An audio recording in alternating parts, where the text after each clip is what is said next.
नमस्कार बच्चों, मैं आपको आज 7वीं कक्षा के पद्य पढ़ा रही हूँ।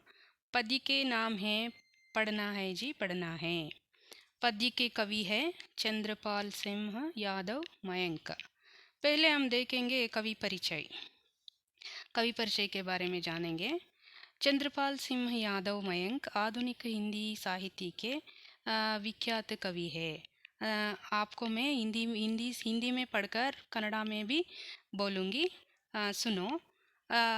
ಚಂದ್ರಪಾಲ್ ಸಿಂಹ ಯಾದವ್ ಕವಿಯವರು ಆಧುನಿಕ ಹಿಂದಿ ಕವಿಯಾಗಿದ್ದರು ಮತ್ತು इनका जन्म 1 नवंबर 1925 को उत्तर प्रदेश के कानपुर में हुआ था। ಅವರ ಜನ್ಮ ಯಾವಾಗಾಗಿದ್ದು ನವೆಂಬರ್ 1, 1925 ಉತ್ತರ ಪ್ರದೇಶದ ಕಾನ್ಪುರ್ನಲ್ಲಿ ಆಯಿತು। इन्होंने कई ಬಾಲಗೀತೋं की ರಚನಾ की है। ಅವರು ಬಾಲಗೀತೆ ಅಂದರೆ ಮಕ್ಕಳ ಬಗ್ಗೆ ಕೆಲವೊಂದು ಗೀತೆಗಳನ್ನು ರಚನೆ ಮಾಡಿದ್ದಾರೆ। ಇನ್ಕೆ ಪ್ರಮುಖ ಬಾಲಗೀತ್ ಹೇ, ಅವರ ಪ್ರಮುಖವಾದ ಬಾಲಗೀತೆಯ ರಚನೆಗಳು ಯಾವ್ಯಾವುದು ನೋಡೋಣ। ಸ್ಕೂಲ್ ಖುಲ್ ಗಯೇ और कालो आम, एक रहे हैं एक रहेंगे, दीपों की कतार, ಜಾಗೃತಿ ಗೀತ್, ಕಿಸಾನ್ ಗೀತ್, दूध मलाई आदि ಇದೆಲ್ಲವೂ ಅವರ ಬಾಲಗೀತೆಯ ರಚನೆಗಳಾಗಿವೆ। ಮಯಾಂಕ್ ಕವಿ ಚಂದ್ರಪಾಲ್ ಯಾದವ್ ಕಿ ಕಾವ್ಯನಾಮ ಹೇ।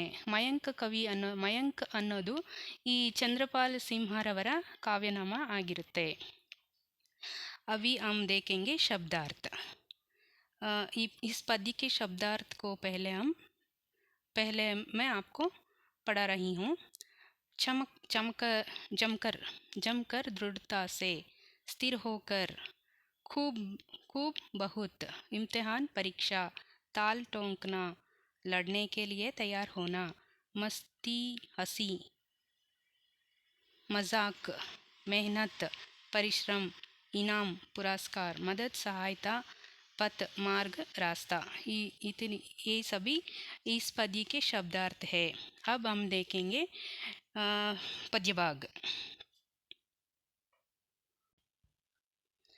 अब हम पद्य के सारांश बताते हैं।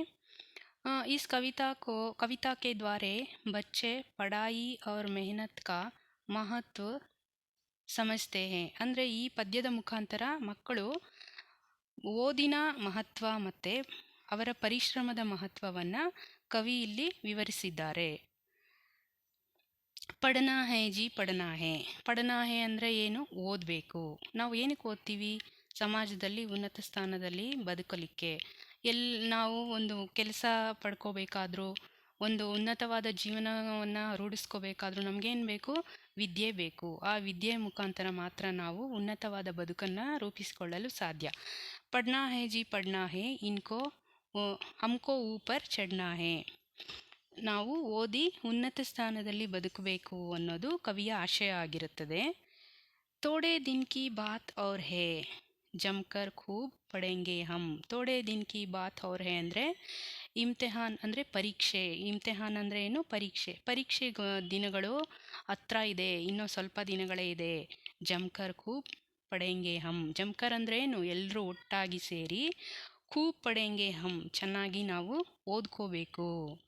ಇಮ್ತಿಹಾನ್ ಮೇ ತಾಲ್ ಟೋಂಕ್ ಕರ್, ಇಮ್ತಿಹಾನ್ ಅಂದರೆ ಪರೀಕ್ಷೆ, ತಾಲ್ ಟೋಂಕ್ ಕರ್ ಅಂದರೆ ಆ ಪರೀಕ್ಷೆಯಲ್ಲಿ ನಾವು ಯುದ್ಧ ಮಾಡೋಕ್ಕೆ ರೆಡಿ ಆಗಬೇಕು। ಕುಸ್ತಿ ಕೂಬ್ ಲಡೆಂಗೆ ಹಮ್, ಆ ಯುದ್ಧದಲ್ಲಿ ನಾವು ಕುಸ್ತಿ ಮಾಡಿ ಗೆದ್ದು ಅಂದರೆ ಉತ್ತೀರ್ಣರಾಗಬೇಕು।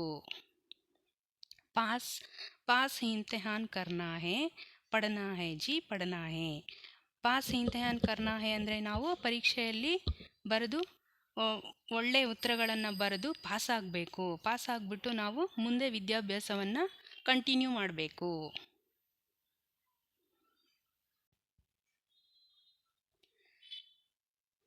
फिर गर्मी की छुट्टी होंगी। गर्मी की छुट्टी ಅಂದರೆ ಬೇಸಿಗೆ ರಜಾ। ಮತ್ತು ನಾವು ಪರೀಕ್ಷೆ ಬರೆದ್ಮೇಲೆ ಏನು ಬರುತ್ತೆ? ಬೇಸಿಗೆ ರಜಾ ಬರುತ್ತೆ। ಆವಾಗ ನಾವು ಏನು ಮಾಡ್ತೀವಿ? ಹೋಂಗೆ ಮೋಜ್ ಮಜೆ ಕೆ ದಿನ್, ಅದೆಲ್ಲ ನಮಗೆ ಎಂಥ ದಿನಗಳು? ಮೋಜ್ ಮಜೆ ಮಾಡುವಂಥ ದಿನಗಳು। ಎಲ್ಲರೂ ಟ್ರಿಪ್ಗೆ ಹೋಗೋದು, ತಂದೆ ತಾಯಿ ಅಜ್ಜಿ ತಾತ ಮನೆಗೆ ಹೋಗೋದು, ಊರಿಗೆ ಹೋಗೋದು, ಈ ರೀತಿ ಎಲ್ಲ ನಾವು ಬಹಳ ಮಜಾಯಿಂದ ನಾವು ಈ ರಜಾವನ್ನು ಕಳಿತೀವಿ. ಪಿಕ್ಚರ್ ಹೋಗಿ, ಪಿಕ್ನಿಕ್ ಹೋಗಿ. ಪಿಕ್ಚರ್ ಅಂದರೆ ಸಿನಿಮಾ ಹೋಗ್ತೀವಿ, ಪಿಕ್ನಿಕ್ಗೆ ಹೋಗ್ತೀವಿ. ಹೋಂಗೆ ತಬ್ ಮಸ್ತಿ ಕೆ ದಿನ್, ಆವಾಗ ನಮಗೆ ಮಸ್ತಿ ಮೋಜ್ ಮಜೆ ಕೆ ದಿನ್ ಹೋತೆ ಹೇ. ನಾವು ಬಹಳ ಖುಷಿಯಿಂದ ಉತ್ಸಾಹದಿಂದ ರಜಾ ದಿನಗಳನ್ನು ನಾವು ನಮ್ಮ ಕುಟುಂಬದವರ ಜೊತೆಲಿ ಕಳೀತೀವಿ. ಮೆಹನತ್ ಸೆ ಕ್ಯಾ ಡರ್ನಾ ಹೇ. ಮೆಹನತ್ ಅಂದ್ರೇನು? ಪರಿಶ್ರಮ. ನಾವು ಕಷ್ಟಪಟ್ಟು ಯಾವ ರೀತಿ ಪರೀಕ್ಷೆ ದಿನಗಳನ್ನು ಪರೀಕ್ಷೆಗಳನ್ನು ಬರಿತೀವಿ ಅನ್ನೋದು ಇಲ್ಲಿ ಮುಖ್ಯ.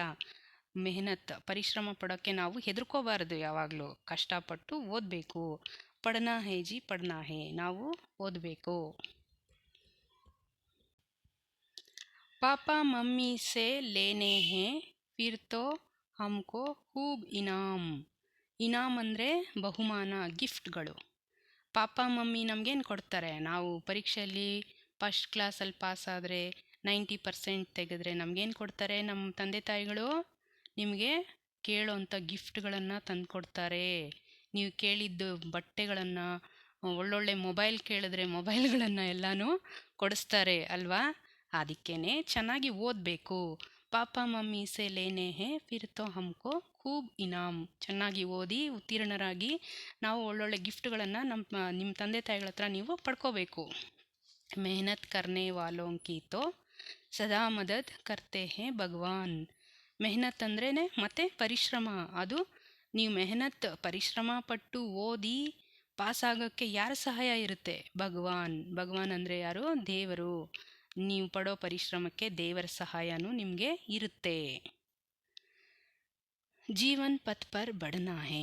ಮತ್ತು ಓದಿ ಉತ್ತೀರ್ಣರಾಗಿ ನಾವು ಜೀವನದ ಹಾದಿಯಲ್ಲಿ, ಪಥ ಅಂದರೆ ಹಾದಿಯಲ್ಲಿ ನಾವು ಉನ್ನತ ಸ್ಥಾನದಲ್ಲಿ ಒಳ್ಳೆ ರೀತಿಯಲ್ಲಿ ನಾವು ಬದುಕೋದನ್ನು ಕಲಿಬೇಕು. ಬದುಕೋಕ್ಕೇನು ಬೇಕು? ವಿದ್ಯೆ ಬೇಕು. ಪಡ್ನಾ ಹೇ ಜಿ ಪಡ್ನಾ ಹೇ, ನಾವು ವಿದ್ಯೆಯನ್ನು ಕಲಿಬೇಕು, ಮುಂದುವರಿಸಬೇಕು. ಉನ್ನತ ಸ್ಥಾನದಲ್ಲಿ ಬದುಕೋದನ್ನು ಕಲಿಬೇಕು.